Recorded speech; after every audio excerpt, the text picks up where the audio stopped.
Bueno, compañeros, el tema el cual vamos a abordar mi grupo y yo es la biología molecular en la medicina. Mi grupo está conformado por Sofía Sierra, Juan Esteban y quien les habla, Josué Zaguar.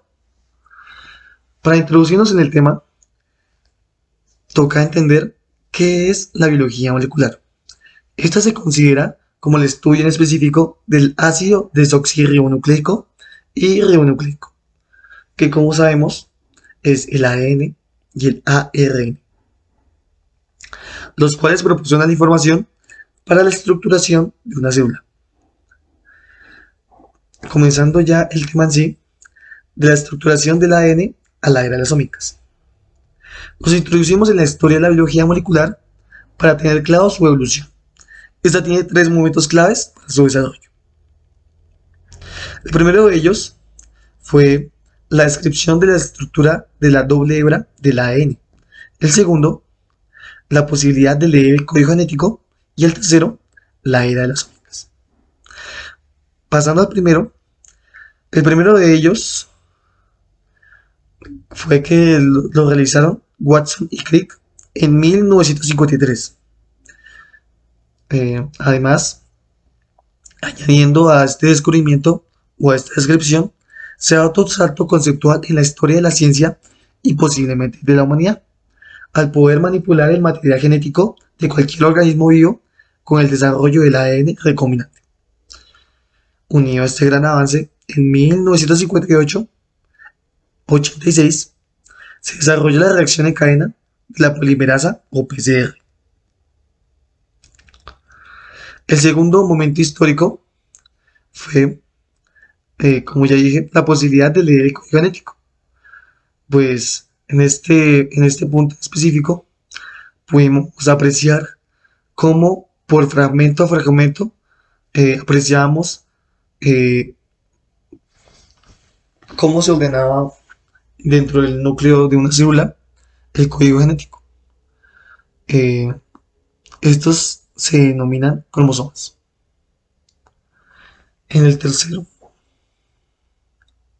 momento histórico, o sea, la era de las ómicas, podemos mirar algo en específico y es el proyecto Genoma Humano, que en sí mismo ya no estaba enfocado en el ADN o en la genómica en sí misma, como base de la explicación de la vida, sino en el ARN, en las proteínas, en los carbohidratos y todo lo que tenga que ver relacionado con la célula.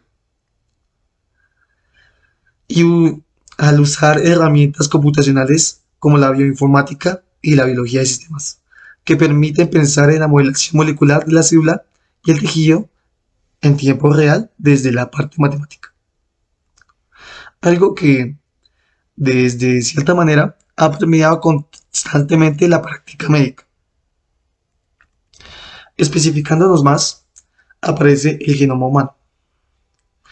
La publicación de este va con otros trabajos y consiguió la caída del dogma central de la biología, dando a conocer que solo el 2% del genoma humano contiene genes productores de proteínas, y el 98% en ese tiempo era considerado como basura. A lo largo del tiempo eh, pudimos descubrir que esto era incorrecto y que este 98% tenía otras funciones. Pasando al otro punto, tenemos que tener en cuenta que, que los siguientes son disciplinas ómicas, como es el ADN, genómica, ARN, transcriptómica y proteínas proteómica. En el ADN y la replicación podemos apreciar el código genético, que está compuesto por nucleótidos que a la vez están compuestos por azúcar, base nitrogenada y un grupo fosfato, eh, los cuales están denominados como adenina, timina, citosina y guanina. Como después voy a explicar, estas forman tripletas eh, denominadas codones que van a después a representar un aminoácido y formar una proteína. En el ADN se conocen 64 códenes que producen 20 aminoácidos. Con esto podemos seguir al siguiente paso y característica del ADN, y es las mutaciones. Puesto a que las mutaciones eh, se generan mucho debido a la replicación, ya que hay cambios aleatorios en la secuencia. Ya hay otros tipos de mutaciones, pero pues estos son agentes mutagénicos externos, como la radiación, los virus o algunos agentes químicos. Bueno, en sí mismo la replicación se inicia con la separación de la doble hélice, evento que inicia con la participación de la enzima llamada helicasa, la cual eh, deja una cadena líder y una cadena rezagada, por el hecho de que hay un molde 3.5 y un molde 5.3. Eh, También podemos apreciar los pequeños fragmentos que en sí mismos se llaman fragmentos de Okazaki, y son pues aquellas, digámoslo de manera simple, como aquellos puntos en los que hicieron falta los nucleótidos, y no se pudo formar bien el código genético, la hebra de ADN. Pasando al ARN y la transcripción. Bueno, en este paso vemos que la información almacenada en hebras del ADN son convertidas en hebras simples o en cadenas simples, las cuales se llaman ARN, que tienen casi las mismas características. Sin embargo, una de ellas, una que es muy importante, es que en vez de el nucleótido timina, este es reemplazado por el uracilo. También toca tener en cuenta que hay muchos tipos de ARN, como el mensajero, como el de transferencia, como el ribosomal, como el no codificante, que van centrales en los procesos de regulación genómica. La transcripción tiene dos fases esenciales: la transmisión del mensaje del ADN a la proteína y la producción de la hebra del ARN a partir de una de las hebras del ADN, o sea, en la replicación, en la transcripción y en la traducción, como vamos a ver. Eh, Proteínas y la traducción, también llamada proteómica. Este fue muy comparado con la genómica, debido a que existe en sí mismo, pues como ya dijimos, eh, una variabilidad de una célula a otra en la cantidad, la localización, la actividad de proteínas y diversas modificaciones que se llevan a cabo en la proteína después de ser ensambladas en el ribosoma. Esto facilita a un sistema dinámico que constantemente va transformándose y dando posibilidad de autorregularse, manteniendo una forma, un tamaño que se requiera para un tejido específico. Bueno, por esta razón la medicina debe comprender la diversidad de los seres humanos a nivel molecular, celular y tisular, ya que, como hemos visto, no el proceso de producción de una célula no va de manera directa o lineal, sino que siempre va interactuando entre sí, y por lo cual eh, debemos asumir una medicina personalizada, donde las condiciones patológicas puedan tener aproximaciones diferentes que concluyan en tratamientos totalmente disímiles a los convencionales. O sea, prácticamente evolucionar. Existen diversos métodos para analizar los productos de punto final obtenidos en la reacción en cadena de la polimerasa. En primer lugar veremos uno de los más utilizados, la electrólisis en gel. La electrólisis en gel consiste en separar en el gel tanto ADN como ARN y proteínas, dependiendo de características como la carga eléctrica, el tamaño y el punto isoeléctrico de cada molécula. En este caso, para la reacción en cadena de la polimerasa, se utiliza gel de agarosa o de poliacrimilamida. Esto dependiendo de qué tan larga sea la cadena de ADN. El primero se utiliza para cadenas largas de ADN que pueden ir desde 50 a 20.000 pares de bases y el segundo para cadenas cortas que van desde 5 a 500 pares de bases. La electroforesis consiste en la migración de una molécula ionizada y con carga neta que se encuentra presente en el gel.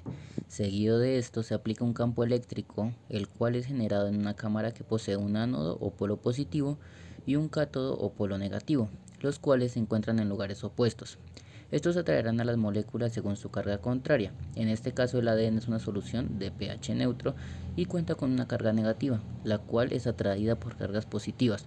Esto produce una migración en el gel desde el cátodo hacia el ánodo. A medida de que las moléculas migran hacia la red de poros que se encuentra presente en el gel, se van separando las moléculas a causa de la diferencia de tamaño presentes en el gel. Esto va limitando la velocidad de migración de las moléculas más grandes y a su vez facilita o acelera el paso de las moléculas de menor tamaño. Dependiendo del tiempo de la electroforesis y el tipo de gel, se obtiene un patrón de migración, donde las moléculas más grandes están cerca del cátodo y las más pequeñas en el extremo del ánodo. El ADN que ha sido duplicado por la reacción en cadena de la polimerasa migra desde una región del gel dependiendo de la cantidad de pares de bases que tiene la secuencia. A medida de que esto sucede se va acumulando en una banda que se encuentra ubicada en paralelo a una de las bandas, la cual cuenta con un patrón de tamaño comercial que contiene ADN de diferentes longitudes. Esta banda va siendo corrida de forma simultánea a la muestra, lo cual permite determinar el tamaño o peso de la secuencia estudiada en pares de bases. Para lograr visualizar el ADN blanco separado se utilizan agentes luminiscentes o colorantes como el bromuro de tidio, red gel, azul de metileno, blue view, entre otros compuestos, que pueden unirse al ADN de doble cadena y generar una señal lumínica que es directamente proporcional a la cantidad de ADN presente en la visualización.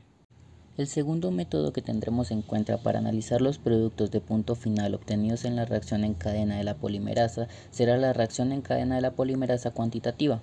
A pesar de que la electroforesis en gel ha sido el método más usado para el análisis de los productos de la reacción en cadena de la polimerasa de punto final, en 1992 se consiguió realizar la amplificación y análisis de los productos en el mismo tubo de forma cuantitativa y en tiempo real, lo cual reduce el tiempo de procesamiento, las fuentes de error y de contaminación que se pueden dar durante la electroforesis y permite obtener resultados mucho más precisos, exactos y reproducibles.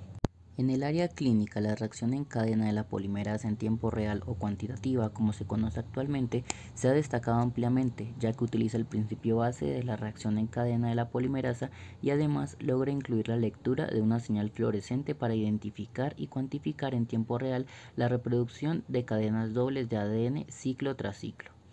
Esto ha logrado consolidar plataformas y estuches comerciales para la distinción de mutaciones puntuales en enfermedades genéticas, variantes oncogénicas, polimorfismos de nucleótidos simples, metilización de ADN, número de copias de ADN o ARN e identificación de microorganismos, entre otras aplicaciones en desarrollo. La reacción en cadena de la polimerasa cuantitativa mide la fluorescencia emitida por los fluoroforos. Estos son un componente presente en las moléculas, lo cual hace que éstas sean fluorescentes. Este proceso se realiza en la fase de hibridación o de extensión en cada ciclo a medida que la amplificación progresa. Esto permite cuantificar la amplificación de la hebra molde durante la fase exponencial de la prueba, antes de llegar a un agotamiento de los reactivos, a la acumulación de los inhibidores o la inactivación de la polimerasa. A medida de que esto sucede, se va analizando la intensidad de la fluorescencia frente al número de ciclos, generando un límite de detección y un valor umbral que se estima por encima del límite de detección. Para la identificación de la fluorescencia específica, cuando una muestra consigue superar el umbral de ciclos, se denomina ciclo de cuantificación. Esto señala un valor que tiene una relación inversamente proporcional a la concentración inicial de la muestra. Entre mayor sea la concentración de ADN en el inicio de la reacción, la fluorescencia se podrá identificar en un ciclo menor, dando un valor de ciclo de cuantificación mucho más bajo. El tercer método que vamos a analizar serán las sondas de hidrólisis e hibridación. Se basa en la transferencia de energía por resonancia de fluorescencia. Este es uno de los principios de funcionamiento de las ondas utilizadas en la reacción en cadena de la polimerasa cuantitativa. Este fenómeno ocurre solo cuando hay una interacción a muy corta distancia de dos fluoroforos, donde uno de los fluoroforos es el donador y absorbe una longitud de onda específica y emite en otra longitud de onda, que puede activar a fluoroforos cercanos o receptores. Existen diversas ondas de hibridación, entre ellas la sonda Dual IF-PROF. Cuenta con dos fluoroforos que realizan transferencia de energía a corta distancia. Son dos cadenas de nucleótidos diferentes a los cebadores, utilizadas en la reacción donde una sonda lleva un fluoroforo donador en el extremo 3 y la otra sonda lleva un fluoroforo receptor en el extremo 5. Ambas ondas se hibridan en la secuencia blanco de forma específica y en una región contigua una de la otra. Dependiendo de la cercanía de ambos fluoroforos, se genera una transferencia de energía por resonancia de fluorescencia, que al activar el fluoroforo donador con la luz externa, excita el fluoroforo aledaño para inducir una señal lumínica cuantificable y específica, que dependerá de la presencia o no de mutaciones o polimorfismos que afecten la distancia de ambos fluoroforos. En segundo lugar encontramos la sonda molecular Bacons. Son cadenas de nucleótidos que presentan una estructura de tallo bucle o horquilla de cabello, donde los 6 últimos nucleótidos de cada extremo de la secuencia son complementarios entre sí y forman una cadena doble que se conoce como el tallo y una región central no complementaria en forma de bucle. El fluoroforo y el inactivador se encuentran en los extremos 5 y 3, al igual que las ondas Tachman, lo que evita la emisión de luz por desactivación estática. La ventaja es el uso de esta sonda es la posibilidad de utilizar sondas con diferentes fluoroforos que presenten variaciones mínimas para diferenciar la presencia de polimorfismos de un solo nucleótido. Las sondas de hidrólisis como las Tachman son cadenas de 20 a 30 nucleótidos que hibridan en la secuencia blanco en ambas cadenas y que no están asociadas a los cebadores. Estos tienen un fluoroforo en el extremo 5 y un inactivador en el extremo 3, que evita la emisión de luz mientras la secuencia se mantenga intacta. Por último, las sondas Scorpion utilizan un fluoroforo y un inactivador que evita la emisión de luz dependiendo de la distancia mediante desactivación dinámica o mientras se encuentren unidas, por desactivación estática o por contacto. La sonda es desplazada al completar cada ciclo de extensión y reciclada para ser utilizada en el siguiente ciclo. Utilidad clínica de la reacción en cadena de la polimerasa cuantitativa. El uso de la biología molecular, en este caso de la reacción en cadena de la polimerasa, es una técnica de laboratorio que permite la producción con amplificación rápida de millones a miles de millones de un segmento específico de ADN para poderla estudiar en mayor detalle. Esta constituye una herramienta esencial para la toma de decisiones en todas las etapas de la atención del paciente: la evaluación del riesgo, la detección, el diagnóstico, la estadificación y el pronóstico, la selección de la terapia y el seguimiento en diferentes enfermedades, como lo indicará la figura 1.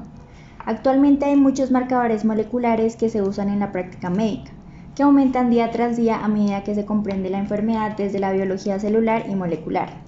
En esta parte de la exposición se mostrarán algunos ejemplos de diagnóstico molecular según las etapas de la atención del paciente. Es importante resaltar que la comprensión de los principios que las fundamentan y la utilidad clínica de cada una de ellas van a hacer una diferencia fundamental en la atención del paciente, lo que generará nuevos desenlaces. Aquí se da la figura 1, que es el proceso a seguir en el tratamiento de un paciente. Primero está la evaluación de riesgo, segundo la detección, tercero el diagnóstico, cuarto la estadificación, que es la realización de exámenes y pruebas para determinar el grado de la diseminación del cáncer en el cuerpo, el quinto es el pronóstico, el sexto es la selección de la terapia y el séptimo el seguimiento. Tenemos ahora los marcadores moleculares. Están los morfológicos, los moleculares y los bioquímicos.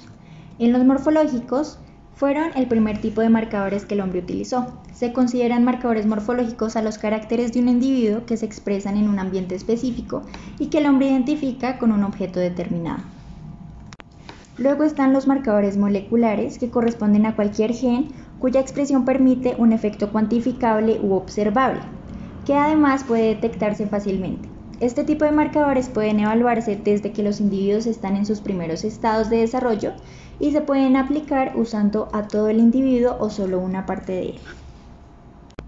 Luego tenemos los marcadores bioquímicos, que incluyen a las proteínas y las isoenzimas o aloenzimas y constituyen la primera generación de marcadores moleculares. Las proteínas son los productos primarios de los genes y se forman mediante los procesos de transcripción y traducción, por lo que se ven menos influidos por el ambiente, como pueden ser los marcadores morfológicos. Vamos a seguir con la primera parte, que es la evaluación de riesgo. En la evaluación de riesgo se va a hablar sobre el gen BRCA1 y BRCA2. Son genes humanos que producen proteínas supresoras de tumores y que ayudan a la reparación del ADN dañado y por tanto desempeñan un papel esencial en asegurar la estabilidad del material genético de la célula. Cuando uno de estos genes está mutado o alterado, de forma que la proteína que origina no se produce o no funciona correctamente, el daño del ADN no puede ser reparado adecuadamente. Como resultado, las células están propensas a desarrollar alteraciones genéticas adicionales que pueden conducir al cáncer. Mutaciones heredadas específicas en los genes BRCA1 y BRCA2 aumentan el riesgo de cáncer de mama femenino y de ovario, y se han asociado con un mayor riesgo de tipos adicionales de cáncer. Aquí influye ya que en su detección temprana permite evaluar el riesgo de un paciente de presentar la enfermedad. En la figura 2 de cómo se da el cáncer de mama de manera esporádica y hereditaria, se dice que para genes supresores de tumores como los genes BRCA de los que se habla anteriormente, se requieren de 2 golpes o mutaciones para desarrollar el cáncer de mama. A diferencia del cáncer esporádico, en el cáncer hereditario una persona hereda, ya sea del padre o de la madre, una mutación de los genes BRCA1 o BRCA2. Este hecho contribuye al primer golpe. De ahí ya existen 1.000.000 más de posibilidades de perder la otra copia del gen a lo largo de la vida. Por lo tanto, la herencia de una sola copia mutada de BRCA1 o BRCA2 aumenta enormemente el riesgo de desarrollar cáncer de mama y u ovario. Siguiendo con la evaluación del riesgo, tenemos el factor 5 Leiden y protrombina. Las mutaciones en estos genes son los factores de riesgo genético más frecuente para la trombosis venosa. La alteración de las proteínas asociadas a estos genes pueden provocar estados de hipercoagulación. La identificación de portadores permite tomar medidas de prevención en individuos que presenten la mutación cuando estén sometidos a situaciones de riesgo, como el embarazo, tratamiento con anticonceptivos, inmovilizaciones prolongadas o para determinar el riesgo de infarto de miocardio. Ahora seguimos con el tamizaje. Dentro del tamizaje se habla del virus del papiloma humano. Hace unos 20 años los investigadores descubrieron la relación entre el virus del papiloma humano y el cáncer de cuello uterino. Ahora se sabe que de los 100 o más tipos genéticamente distintos del virus, unos 14 están asociados con alto riesgo de cáncer de cuello uterino y que solo 8 de ellos son responsables de casi todos los casos. Debido a que los tipos de virus de papiloma humano son identificables por métodos moleculares, ha sido posible desarrollar pruebas de tamizaje para mujeres infectadas con los tipos de alto riesgo. La identificación de las mujeres con alto riesgo de padecer cáncer permite una adecuada guía en el seguimiento, lo que facilita la interpretación cuando los resultados de una citología cérvico-vaginal convencional no son concluyentes. La Sociedad Americana del Cáncer y otras sociedades profesionales líderes recomiendan que las mujeres entre 21 y 65 años de edad deben recibir una prueba citológica cada 3 años, y las mujeres de 30 a 65 años deben recibir, además de la prueba citológica, una prueba del virus de papiloma humano cada 5 años. Posterior a esto se habla de la evaluación de riesgo, tamizaje y diagnóstico. Aquí se habla de la hemocromatosis. La hemocromatosis hereditaria es reconocida como un trastorno autosómico recesivo, asociado al gen HFE. Se ha descrito que la proteína HFE interactúa con el receptor de la transferrina y modula la absorción intestinal del hierro en la dieta. Las mutaciones en HFE interfieren en esta función reguladora, lo que lleva a un exceso de la absorción del hierro y su almacenamiento en los tejidos.